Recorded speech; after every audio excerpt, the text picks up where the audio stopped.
Investigation based on ஏற்கனவே பிடிக்கப்பட்ட ரெக்கார்ட்ஸை நீங்க செய்யலாம். இனிமே புதுசா யாரையும் இப்போதைக்கு கூப்பிடாங்க, புது ரைடு போகாதேன்ட்டாங்க. எனக்கு ரதீஷ் வேலுன்னு யாருன்னு தெரியாது, விக்ரம் ஜூஜு, புதுசா பல பெயர்கள் வருது. இந்த பெயர்லாம் எங்கிருந்து வந்தது என்று சொன்னால் எம்டி விசாகனுடைய மொபைல்ல இருந்த வாட்ஸ்அப் சேட்டுகளை, ஏன்னா ஈடி கிட்ட அத்தனையும் சிஸ்டத்துல இருக்கு, அவங்க இதை பிரிண்ட் அவுட் எடுத்து தான் காட்டணும்னு அவசியம் இல்லை. ஸோ இப்போ அதுல வந்திருக்கிற பெயர்கள் குறைவுதான், இன்னும் பலர் அதாவது உதயநிதியுடைய ரவுண்ட் சர்க்கிள்குள்ள வரும்ன்றாங்க. திருச்சியை சேர்ந்த ஒரு டாஸ்மாக் ஊழியர் தற்கொலை செய்வதற்கு முன் எனக்கு என்னென்ன பிரச்சனை இருக்கு, எனக்கு நான் நடத்துற கடையில இருந்து இவ்வளவு மாசம் டெய்லி இவ்வளவு கேட்கறாங்க, இது ஜிஎம் வரைக்கும் போகுது. டெலிவரி கொடுக்கல, நான் தடுத்தரு உன்னை நிப்பாட்டிடுவேன், செஞ்சுக்கோ அப்படின்னு சொல்லி மிரட்டினாங்க. கடையில போய் அந்த பாட்டில்ல இருக்கிறத QR கோட் ஸ்கேன் பண்ணா அந்த 10 ரூபா 20 ரூபா சேர்த்து தான் வருதுன்றாங்க. உங்ககிட்ட ஒயிட்ல வாங்கிட்டு அந்த பணம் வெளியில் எடுக்கப்பட்டிருக்கு. யானகிபுரங்கிற இடத்துல கடை, அந்த கடை கீழே 2 கடை வருது. அந்த ஒரு கடையுடைய கோடவுனில் மாத்திரம் 37,500 ரூபாய் கணக்கில் வராத கேஷும் 7,000 பாட்டில்கள் 6.25 லட்சம் ரூபாய்க்கு மொத்த பெருமானம் உள்ளது. டாஸ்மாக் பில்லு இல்லாம டாஸ்மாக் சீலோட இருக்கிற பாட்டில். அப்போ ஒரு கடைக்கு 7 லட்சம்னா அப்போ ஒரு வருஷத்துக்கு 45,000 கோடி கணக்கில் வராமல். செந்தில் பாலாஜி உள்ளே போன பிறகு கரூர் கேங்குடைய ரோலை ரிதீஷ் எடுத்துக்கொண்டார். இப்போ உதயநிதி ஒரு வளரும் புதிய தொழில் முனைவராக பவுலிங் ஆலே அப்படின்னு சொல்லிட்டு நம்ம சின்னமலையில ஒன்றும் செல்லிங் ரோட்ல ஒன்றும் வச்சார். அந்த டீம்ல உள் சேர்ந்தவர்கள் தான் ஆகாஷ் பாஸ்கர், ரிதீஷ் போன்றவர்கள்.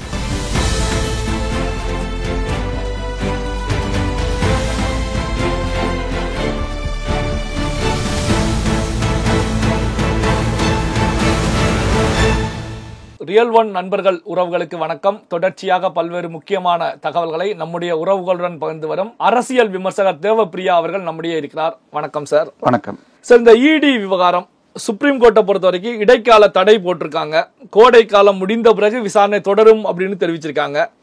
இப்போ திமுக மட்டத்தை பொறுத்த வரைக்கும் ஒரு ஹாப்பி நியூஸ் அப்படின்னு சொல்லலாம். ஏன்னா மீண்டும் சுப்ரீம் கோர்ட்ல வெற்றி பெற்று விட்டோம் அப்படிங்கிற மகிழ்ச்சியில கருத்துக்களை முன் வச்சுக்கிட்டு இருக்காங்க.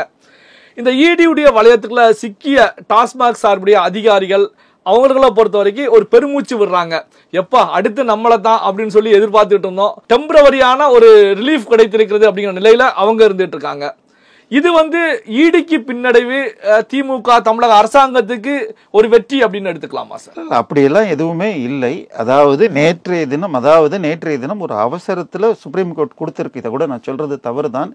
இருந்தா கூட அவர் என்ன சொல்லி இருக்காரு, எந்த பிரெடிகேட் அஃபென்ஸ்ல போனீங்க, இண்டிவிஜுவல் செஞ்சா எப்படி ஒரு ஆர்கனைசேஷன், இதுக்கு எல்லாம் பதில் அந்த சென்னை உயர்நீதிமன்ற பெஞ்ச் தீர்ப்பிலேயே இருக்கு. ஏன்னா இது எல்லாம் நேற்றுக்கு என்னவெல்லாம், ஏன்னா ஒரு 10 நிமிஷம் தான் விசாரிச்சாங்க. இடி தரப்பு பதில் சொல்வதற்கு முன்னால் ஸ்டே கொடுத்துட்டாங்க. இதான் நடந்த விஷயம். அப்ப கபில் சிபல் பேசியதை அப்படியே கபில் சிபல் சொன்னப்ப அந்த பேஜ்ல இருந்து படிக்கிறார். அது சிஜே உடைய கருத்து இல்லை. ஏன்னா லைவ்ல சிஜே கமெண்ட்ங்கிற மாதிரி சொல்றாங்க. தீர்ப்பு வர்றப்ப the learned counsel for the appellant says சோன்னு தான் சொல்லுவாங்க. ஸோ நேற்றைக்கு என்ன பண்ணியிருக்காங்கன்னா, ஒரு மாநில சுயாட்சி இந்த மாதிரி வார்த்தைகள் ஜக்லரி பண்ணதுக்கு ஒரு ஸ்டே கொடுப்போமே அப்படின்னு கொடுத்துருக்காங்க. ஆனால் அந்த ஸ்டே அதாவது டெம்பரரி இன்டரிம் ஸ்டே தான், இது ஸ்டே கிடையாது. அதுல என்ன இன்னொன்னு பாத்தீங்கன்னா, இன்வெஸ்டிகேஷன் பேஸ்ட் ஆன் ஏற்கனவே பிடிக்கப்பட்ட ரெக்கார்ட்ஸை நீங்க செய்யலாம். இனிமே புதுசா யாரையும் இப்போதைக்கு கூப்பிடாங்க, புது ரைடு போகாதேன்ட்டாங்க. இப்போ போன வாரம் வரைக்கும் எனக்கு ரதீஷ் வேலுன்னு யாருன்னு தெரியாது, விக்ரம் ஜூஜு, புதுசா பல பெயர்கள் வருது. ஓரளவுக்கு ஆகாஷ் பாஸ்கரன் தெரியும், ஏன்னா ஏதோ படம் எடுக்கிறாருன்னு அந்த லான்ச்சிங் ப்ரோக்ராம் அந்த போட்டோஸ் வந்துச்சு. இந்த பேர்லாம் எங்கிருந்து வந்தது என்று சொன்னால் எம்டி விசாகனுடைய மொபைல்ல இருந்த வாட்ஸ்அப் சேட்டுகளை அவர்கள் எடுத்து வச்சிருந்தாங்க. அன்னைக்கு பிரிண்ட் அவுட் எப்படி கடந்ததுங்கிறது இடி போட்டுச்சா அவர் போட்டார் தான். இப்ப எனக்கு வருகிற செய்திகள் அவர் தான் அதை சேவ் பண்ணி வைத்திருந்தார், இடி வருதுன்றப்ப பையனை போட்டு வெளில போட சொன்னார் அப்படின்னு வருது. ஏன்னா இடி கிட்ட அத்தனையும் சிஸ்டத்துல இருக்கு, அவங்க இதை பிரிண்ட் அவுட் எடுத்து தான் காட்டணும்னு அவசியம் இல்லை. ஸோ இப்போ அதுல வந்திருக்கிற பெயர்கள் குறைவுதான், இன்னும் பலர் நேரடியாக கிச்சன் கேபினட்டுக்குள், அதாவது உதயநிதியுடைய ரவுண்ட் சர்க்கிள்குள்ள வரும்ன்றாங்க. இன்னொரு பக்கம் திமுக இருந்து யார்தான் போட்டு கொடுத்தாங்க அப்படின்னு சொல்றாங்க. கனிமொழியிலிருந்து செந்தில் பாலாஜி பெயர் வரை உருட்டப்படுகிறது. எனக்கு அதுல பெரிய நம்பிக்கை இல்லை. ஆனால் அத்தனை டேட்டாவும் எடுத்துட்டாங்க சார். அந்த டேட்டா இல்லீகல்னு நேற்று சுப்ரீம் கோர்ட் சொல்லல.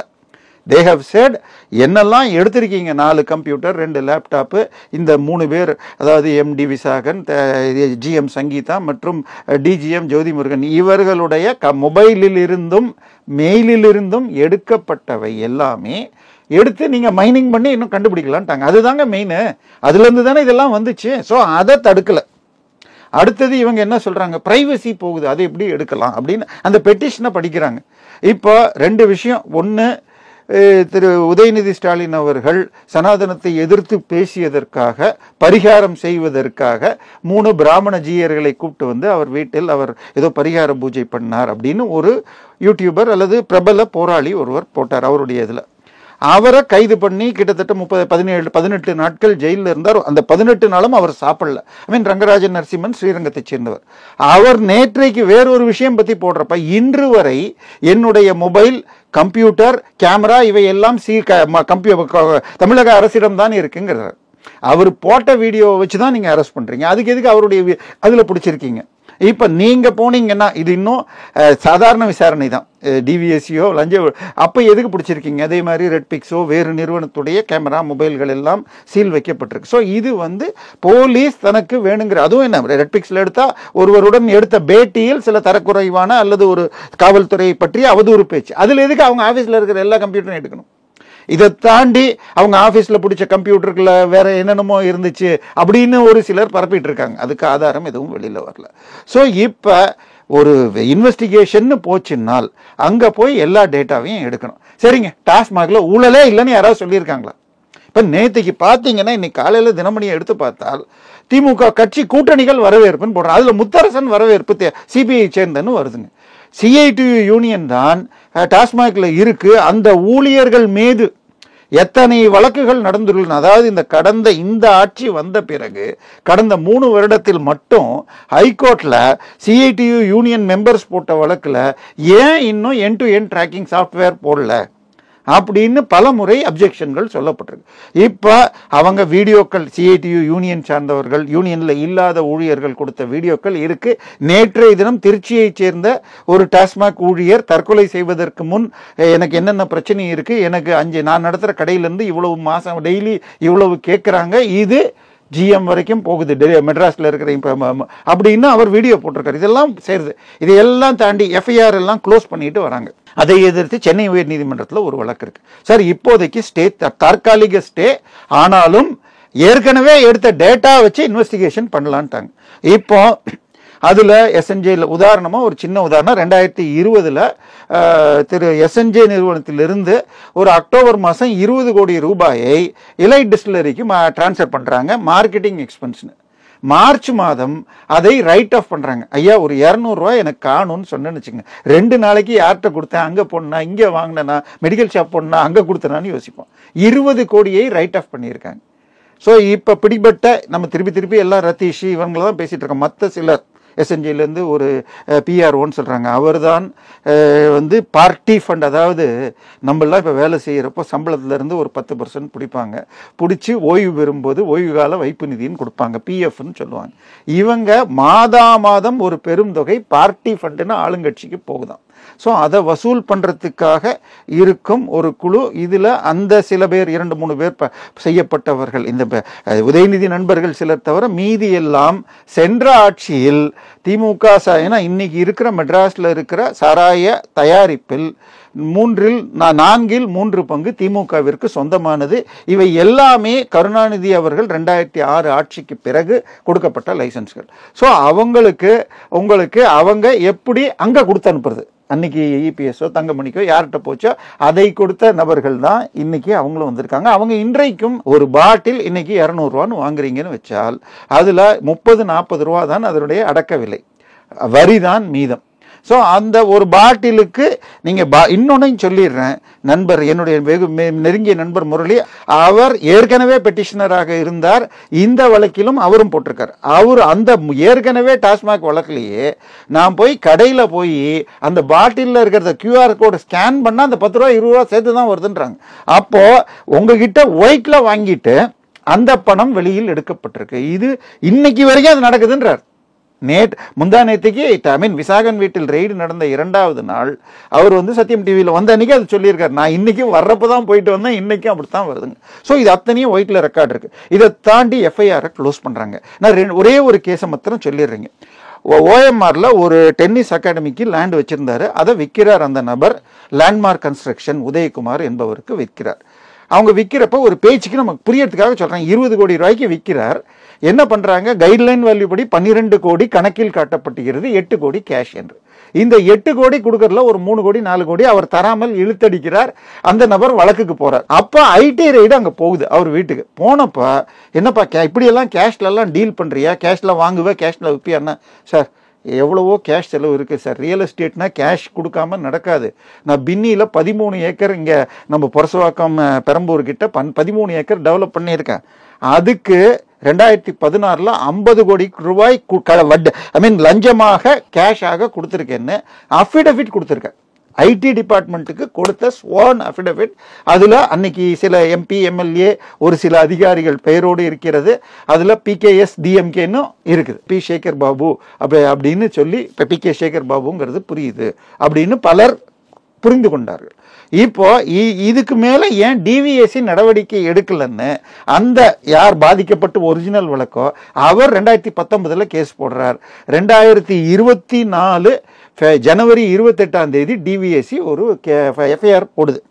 அதுல அந்த லேண்ட்மார்க் நிறுவனத்தின் உதயகுமார் அவரோடு சேர்ந்து இதை ப்ரமோட் செய்த 2 கம்பெனிகள், அந்த அவங்களும் மார்வாரி, அவங்க 3 பேர் பேரை மாத்திரம் போட்டுட்டு மேலும் பல அன்னேம்டு பாலிட்டிஷியன்ஸ் அண்ட் அன்னேம்டு இவங்கன்னு சொல்லியிருக்கு.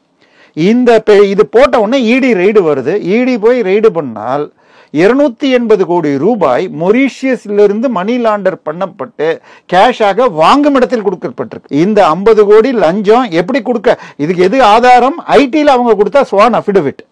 ஆனால் இந்த வழக்கம் மே மாதம் போய் திரு அமைச்சர் சேகர் பாபுவும் அதில் இன்வால்வ் ஆயிருக்கிறாருங்கிறதுனால பிளஸ் சிஎம்டி அவருக்கு கீழே தான் வருது.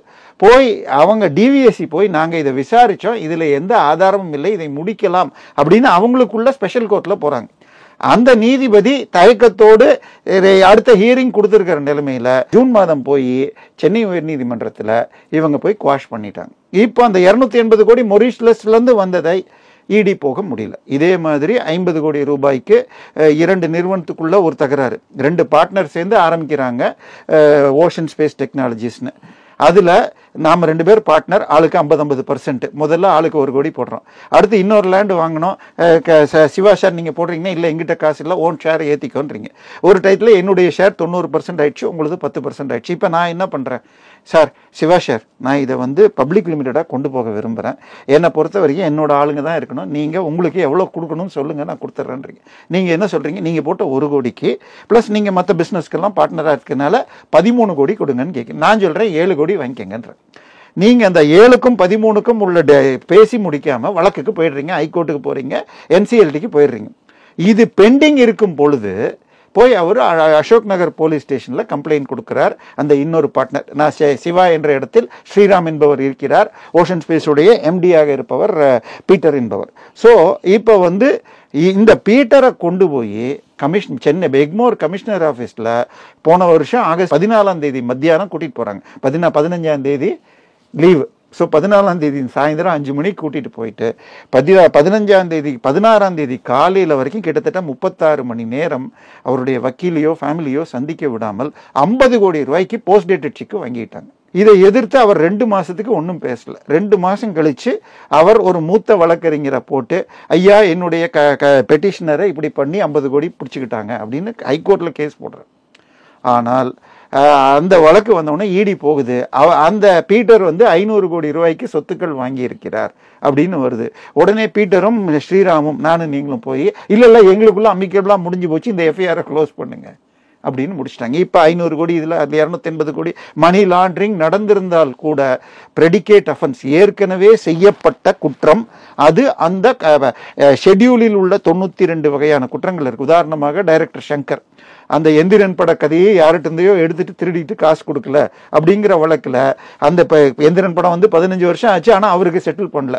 அன்னைக்கு கொடுத்திருந்தா 10 லட்சம் கூட கொடுத்திருந்தா 10-15 லட்சம் கொடுத்தா, இன்னைக்கு அவருடைய 12 கோடியை இடி போய் அட்டாச் பண்ணிச்சு. இப்போ போய் அப்புறம் ஸ்டே வாங்கியிருக்காங்க. ஸோ ப்ரெடிகேட் அஃபென்ஸை இப்போ க்ளோஸ் பண்ணுறாங்க. இப்போ டாஸ்மாக் உடைய 43 எஃப்ஐஆர் இருக்கு அப்படின்னு சொன்னதெல்லாம் க்ளோஸ் பண்ணுறாங்க அப்படின்னு சென்னை உயர்நீதிமன்றத்தில் ஒரு வழக்கு நடந்திருக்கு. அதில் நேற்றைய தினம் திரு ஜே.ஆர். சுவாமிநாதன் அவர்கள் இன்னும் 3 வாரம் டைம் கொடுத்துருக்காரு. ஸோ சிபிஐக்கு மாற்றணும்னு போயிடுச்சு. ஏன்னா இடி வந்து இந்த ப்ரெடிகேட் அஃபென்ஸ் இல்லைன்னா வர முடியாதுன்னா, இந்த திருப்பி ப்ரெடிகேட் அஃபென்ஸே இல்லை, எந்த எஃப்ஐஆர்னு சொல்லலைங்கிறாங்க. நான் உங்களுக்கு அந்த ஸ்க்ரீன்ஷாட் வேணுனாலும் அனுப்புகிறேன். விழுப்புரத்தில் தீபாவளிக்கு முன்னாடி நாள் போய் ஜானகிபுரங்கிற இடத்துல கடை, அந்த கடைக்குள்ள 2 கடை வருது. அந்த ஒரு கடையுடைய கோடவுனில் மாத்திரம் 37,500 ரூபாய் கணக்கில் வராத கேஷும் 7,000 பாட்டில்கள் 6.25 லட்சம் ரூபாய்க்கு மொத்த பெருமானம் உள்ளது. டாஸ்மாக் பில்லு இல்லாம டாஸ்மாக் சீலோட இருக்கிற பாட்டில். அப்போ ஒரு கடைக்கு 7 லட்சம்னா, இல்லை 2 கடைக்கு 7 லட்சம்னு வச்சா கூட 4,800 கடைக்கு இன்ட்டு 7 லட்சம். ஒரு நாளைக்கு 4,800 2 போட்டுக்கோங்க, 2,400 இன்ட்டு 7 லட்சம். அப்போ ஒரு நாளைக்கு எவ்வளோன்னு நீங்கள் போட்டுக்கலாம். ஸோ அவ்வளவு தினசரி கிட்டத்தட்ட 150 கோடி. அப்போ ஒரு வருஷத்துக்கு 45,000 கோடி கணக்கில் வராமல் போகிறதுக்கு வாய்ப்பு இருக்குது. இவங்க இன்னொன்று, இந்த 10 ரூபா வாங்குறாங்களா இல்லையா, செந்தில் பாலாஜி அவர்கள் சட்டசபையில் எழுந்து இப்பதான் வாங்குற மாதிரி நீங்க சொல்றீங்க. போன ஆட்சியில 15,800 இது இன்டர்னல் இதுல நாங்க ஊழியர்கள் மேல பெட்டிஷன் இது பண்ணியிருக்கோம் அப்படின்றாங்க. அன்னைக்கெல்லாம் இப்படி பேசப்படலையே. 10 ரூபா திமுக இல்ல 10 ரூபா பாலாஜின்னு இந்த ஆட்சியில தான் பேர் வந்தது. ஏன்னா இது நேரடியாக ஜிஎம் வரைக்கும் போகுது. ஜிஎம் மூலமாக மேல எங்க போகுது, ஃபர்ஸ்ட் குடும்பமா மாப்பிள்ளை சாருக்கா இல்லை இவருக்கான்னு தெரியாது. ஸோ இதை வசூல் பண்ணுறதுக்கு தான் கரூர் கேங் என்று இருந்ததாகவும், செந்தில் பாலாஜி உள்ளே போன பிறகு கரூர் கேங்குடைய ரோலை ரித்தீஷ் எடுத்துக்கொண்டார் என்றும் சொல்லப்படுகிறது. ரித்தீஷும் ஒரு படம் தயாரிச்சிருக்காரு. அவர் நம்ம விஜய் சேதுபதியை வச்சு 2015 ஒரு படம் எடுத்திருக்கார், ஓடலை. அது இவங்க எல்லாம் என்ன 2007 திரு உதயநிதி திமுக ஆட்சி 2006 வந்துச்சு. அப்போ உதயநிதி ஒரு வளரும் புதிய தொழில் முனைவராக பவுலிங் ஆலே அப்படின்னு சொல்லிட்டு நம்ம சின்னமலையில் ஒன்றும் ஸ்டெர்லிங் ரோடில் ஒன்றும் வச்சார். ஸோ பவுலிங் ஆலேன்னா பாலை உருட்டி விட்டு அடிச்சார். அதுக்கு 1 மணி நேரத்துக்கு 100 ரூபாய் 200 ரூபா அன்னைக்கு நான் சொல்கிறது. ஸோ அப்படி இருந்து கொண்டு அங்கே ஸ்டெர்லிங் ரோடில் ஸ்டெர்லிங் கிளப்னு ஒன்று உண்டு. அதில் ஒரு நைட்டு பார்ட்டி வைக்கணும்னா அன்றைக்கே 2 லட்ச ரூபா ஆகும். நம்மெல்லாம் ஒரு வருஷம் சம்பளம் கூட அன்றைக்கெல்லாம் நமக்கு 5,000-10,000 சம்பளம், இன்றைக்கி 20,000 வாங்குவோம்னு வச்சுக்கேன். ஸோ அன்னைக்கு அந்த டீமில் உள் சேர்ந்தவர்கள் தான் ஆகாஷ் பாஸ்கர், ரித்தீஷ் போன்றவர்கள். அன்னைக்கு ஒரு நாளைக்கு 5 லட்சம் 10 லட்சத்துக்கு பார்ட்டி கொடுத்தவங்க இன்னைக்கு 1 கோடி 2 கோடிக்கு கொடுத்தாங்கன்றாங்க. ஸோ இன்றைய நிலையில் ஈடிக்கு கொடுக்கப்பட்டுள்ள ஸ்டே என்பது புதிதாக யாரையும் அழைக்காதீர்கள், புதிதாக யாரையும் ரெய்டு செய்யாதீர்கள், ஏற்கனவே எடுத்ததை வச்சு இன்னும் ஸ்ட்ராங் பண்ணிக்கங்க. ஸோ கேஸை எவ்வளோக்கு எவ்வளோ ஸ்ட்ராங் ஆகுது.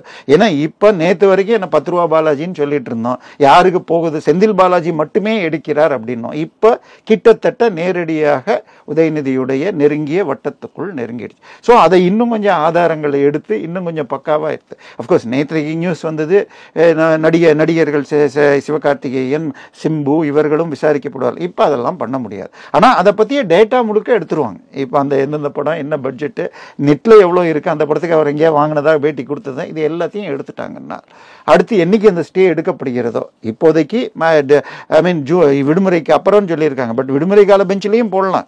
அப்படி போட்டாங்கன்னா ஜூன் 2வது வாரம் 3வது வாரம். ஏன்னா இப்போ வேகமாக வக்ஃப் பில் வர இருக்கிறது. அதை இது பண்ணிட்டு இதுக்கு டைம் ஒதுக்காமல் இவங்க இந்த தீர்ப்பை கொடுத்துருக்கலாம். அதனால இது ஒரு தற்காலிகமான தடை, அது கூட இன்வெஸ்டிகேஷனுக்கு இல்லை. எனவே திமுகவிற்கு இது எந்த விதமான லாபமும் இல்லை. பத்திரிகையில இவங்க சொல்லிக்கலாம், அவ்வளவுதான். பல்வேறு முக்கியமான தகவல்களை நம்முடைய உறவுகளுடன் பகிர்ந்து கொண்டதற்கு நன்றி சார்.